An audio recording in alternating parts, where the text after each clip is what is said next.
விவசாயி, என்ஜினியர் அவங்க பசங்களுக்கு ஒரு best college AAA college of engineering and technology, Sivakasi. Counselling code 4680. Call 9944046643.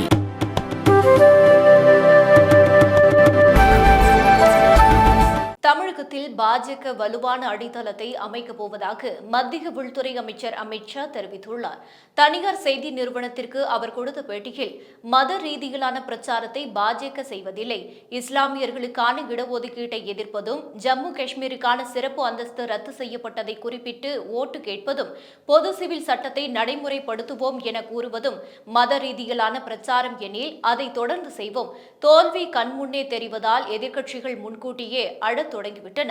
June 6ஆம் தேதி வெளிநாடு புறப்படுவதற்கான காரணத்தை இப்போதே தேட துவங்கிவிட்டனர். ராகுலின் தோல்வியை பூசி மொழிகவே தேர்தல் நடைமுறையில் குற்றம் கண்டுபிடிக்கின்றனர். நாங்கள் ஆட்சியில் இல்லாத மாநிலங்களிலும் இம்முறை மிகப்பெரிய அளவில் வெற்றி பெறுவோம். மத்திய அரசின் வளர்ச்சிப் பணிகளால் அது சாத்தியமாக போகிறது. தமிழகம் மற்றும் கேரளாவில் பாஜகவின் ஓட்டு விகிதம் இம்முறை நிச்சயம் அதிகரிக்கும். தமிழகத்தில் பலமான போட்டி உள்ளது. ஆனால் எப்போதும் இல்லாத அளவுக்கு அதிக இடங்களை கைப்பற்றுவோம்.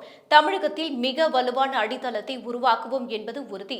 ஜம்மு காஷ்மீரில் வரும் செப்டம்பர் இறுதிக்குள் சட்டசபை தேர்தல் நடத்தி முடிக்கப்படும். அதற்கு பின் ஜம்மு காஷ்மீருக்கு மீண்டும் மாநில அந்தஸ்து வழங்கும் நடைமுறை தொடரும். பிரதமர் மோடி தலைமையில் 3வது முறையாக மத்தியில் ஆட்சி அமைத்ததும் அனைவருக்கும் பொதுவான ஒரே சிவில் சட்டம், ஒரே நாடு, ஒரே தேர்தல் ஆகிய திட்டங்கள் நடைமுறைப்படுத்தப்படும் என்றார்.